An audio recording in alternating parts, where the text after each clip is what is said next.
Warning, the review you are about to watch will contain spoilers wherever necessary for educational or entertaining purposes. Click away now if you don't wish to be spoiled.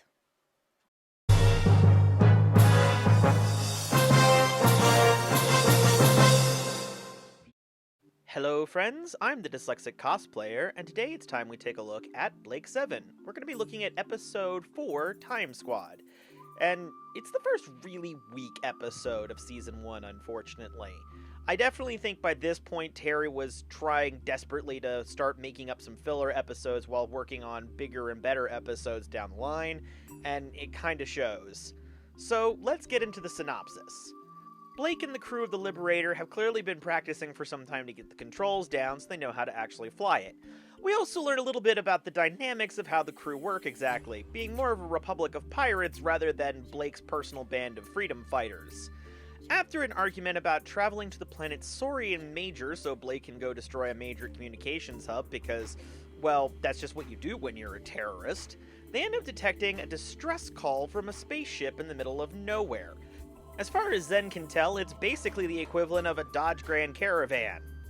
And just like my first car, the fuel gauge doesn't work, the check engine light never comes on when it's supposed to, and the battery's always dying.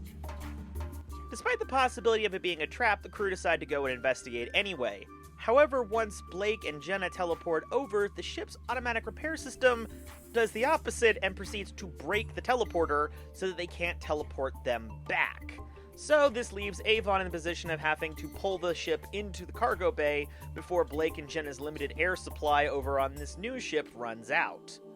While successful, this leaves them with more questions than they began, like what exactly the ship is doing in the middle of nowhere. The crew consists of 3 guys and an engine literally designed only to land. It's not even pushing them through the vacuum of space. Either they were headed for a civilized destination where they expected a friendly reception, or we are missing the point entirely. But while the meat popsicles begin defrosting in their little freezers, Blake, Avon, and Villa teleport down to Saurian Major in search of the rebels that are supposed to be fighting against the Federation there. And in the first of many times, we see that Terry Nation brings its extensive knowledge of the British rock quarry system to the production. Back up on the Liberator, Jenna and Gan have some wonderful character development that I'm going to save for the review portion because it's too good not to talk about in greater depth. However, Jenna also goes down to investigate the new ship to discover that the locals are awake, stealing power from the Liberator for some purpose. Oh, and they are decidedly not friendly. Likewise, down on the planet, Blake has a run-in with hostile locals. But after gaining the upper hand, we're introduced to Callie, the last freedom fighter left on the planet Saurian Major. Turns out after the rebels started doing too good, the Federation gassed the planet and killed everyone. And Callie has sworn a death oath to destroy the Federation here. Though when Blake offers her the option of possibly not dying by the end, she's at least willing to entertain the possibility for the time being and work with them. Though the new plan may just be to age us to death, since there's almost 2 minutes of padding as they just show various exterior shots of different industrial buildings all throughout England in an attempt to set up the facility they're breaking into. Back up on the Liberator, because of backstory reasons, Gan gets pretty badly beaten up by one of the space barbarians. Fortunately, he and Jen are able to take them all out, or at least they think they do, Gan managing to teleport the rest of the crew up after the plan goes sideways and the nuclear reactor of the planet is about to go nuclear. And they're able to save Jenna from another space barbarian that was apparently sleeping in the back of the van. And I wasn't kidding, that planet looks like it went up in smoke. Callie decides to stick with the rest of the crew since her life debt is still ongoing, and we need another person to round out our 7-person crew. And thus the episode ends. So I want to start off by talking about what brings the episode down before getting on to the good elements that we did get out of this particular story. In my opinion, the space barbarians were just a weird, dumb inclusion in this particular story. We found out at the end of the episode the reason they were siphoning power was to use a cloning machine on board their ship that would start churning out berserkers at a rate of 1 fully grown individual every minute.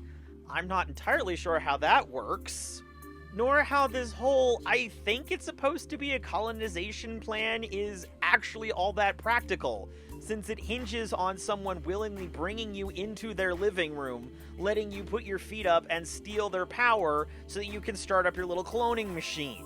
Frankly, this whole subplot really just drags the episode down a lot, in my opinion. Now, let's talk about the good stuff, and then we can get on to how I would have improved the episode. Clearly somebody in the writer's room heard my comments about Cygnus Alpha and decided to give Gan an actual character, since this episode by itself evolves him by leaps and bounds. We finally learn why Gan was being sent to Cygnus Alpha. Evidently, a Federation security official assaulted his wife and then killed her. Gan became so angry he beat the man to death, and his physical strength was so pronounced, the Federation felt it a necessary step to install a limiter, a device that is designed to prevent Gan from ever being able to physically harm someone again. This is part of why he has to hang around with Blake and his crew. He's literally unable to defend himself if anything ever gets violent, so he needs people around him that will help keep him safe. This also explains why he wasn't able to help out much during the brawl back on Cygnus Alpha. He physically can't. Callie, likewise, was a very interesting addition to the ship's crew. She's a member of a species called the Aranon, a species that are capable of psychic communication. Who are you? I ask you for the last time, who are you? Now, I'll admit when I watched the show growing up, I always thought that they were just a subset of humanity, but apparently it's confirmed later they're technically not human. And that's why she's the last rebel fighter left on the planet, since the gas didn't affect her species the same way. I love the fact that she's able to send thoughts, but she can't pick up on other people's thoughts, making it a one-way radio, but useful in a lot of situations without being kind of broken. And a useful way to prevent her from becoming Deanna Troi over on Star Trek. And being the only true outsider on the crew gives us a nice, interesting opportunity for some character development and inter-party tension. Which should not be hard to do, seeing as there's going to be plenty of that already, given how much Avon and Blake butt heads. Likewise, I very much appreciate the crew dynamic. As I said before, it's basically a republic of pirates. Blake is nominally the captain, but only in certain situations. The rest of the time, everything is supposed to be done by committee. Also, any of the crew can leave at any time they want if they feel like they want out. So how would I fix the episode? Well, step 1, get rid of the whole spaceship stuff in the middle. It basically adds nothing to the story. Instead, just have them go to Saurian Major, attempt to contact the rebels, find Callie, and discover that all the rebels are dead. But they had a last-ditch effort to try and defeat the Federation that she's trying to prevent because she knows that it's the most extreme option. An automatic cloning machine designed to swamp the planet with berserkers to try and overwhelm the Federation and win back the planet once they're all dead. It's a little bit of a harebrained scheme, but if you must keep the Space Vikings, that's a way to do it, and it helps alleviate all that stuff with the spaceship that's really not contributing much to the story. I hope you found that educational, informative, and above all, entertaining. Next, we're on to Episode 5, The Web. What can you expect? Well, it's basically in the title. We get a crossover with another British show, and we get the scariest discount Ewoks ever. I'll hope to see you next time, friends. Hey friends, I hope you enjoyed the review almost as much as I enjoyed making it. Now, if you would like to show your support, by all means leave the video a like, maybe a comment. If you want to go really crazy, try hitting that bell icon down below so you can stay informed of all my new content.